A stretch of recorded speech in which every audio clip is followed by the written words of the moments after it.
முடக்கு ராசி. முடக்கு ராசியை பற்றி நிறைய சொல்லி கேள்விப்பட்டிருப்போம். முடக்குனா என்னங்க? முடக்கு ராசினா என்ன? முடக்கு அதிபதினா என்ன? யார் அந்த முடக்கு அதிபதி? இதை எப்படி கண்டுபிடிக்கிறது? இப்படின்னு நிறைய கேள்விகள் இருக்குது. இதுக்கு நிறைய தியரிகள் இருக்குது. அத்தனையும் நம்ம பார்க்கணும் அப்படிங்கிறது இல்லை. கொஞ்சம் சுருக்கமாக சொல்கிறேன் பாருங்களேன்.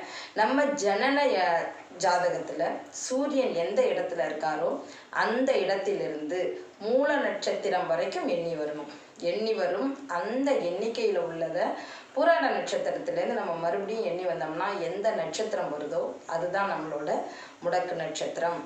அது எந்த ராசியை குறிக்குதோ அதுதான் நமது முடக்கு ராசி. எந்த ராசி வீட்டில் இருக்கோ அந்த அதிபதி முடக்கு அதிபதி. இவ்வளோதாங்க முடக்கு பற்றி. முடக்குனாலே எல்லாருக்கும் தெரியும். எந்த ஒரு காரியத்தையும் நம்ம எடுத்த உடனே சடனாக முடிக்க முடியாது. திருப்பி திருப்பி செய்ய வேண்டியிருக்கும். தடங்கள் வரும், பிரச்சனைகள் வரும். ஒன்றுக்கு பல முறை முயற்சி செஞ்சு அந்த காரியத்தை முடிக்கிற மாதிரி வரும். அப்போது முடக்கு அப்படிங்கிற அந்த ஒரு நட்சத்திரம் வர்ற அன்னைக்கு நம்ம எந்த காரியத்தையும் செய்யாமல் இருப்பது சிறப்பு.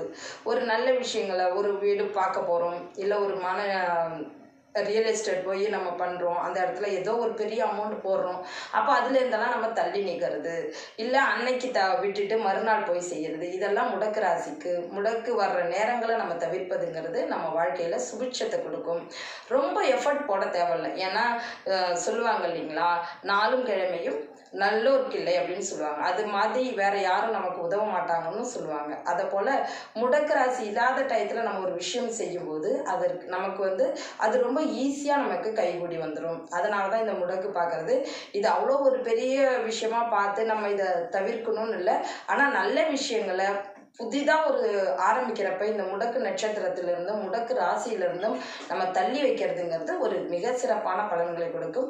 நன்றிகள் 1000. வேறொரு பதிவில் சந்திக்கிறேன். நான் வதனி.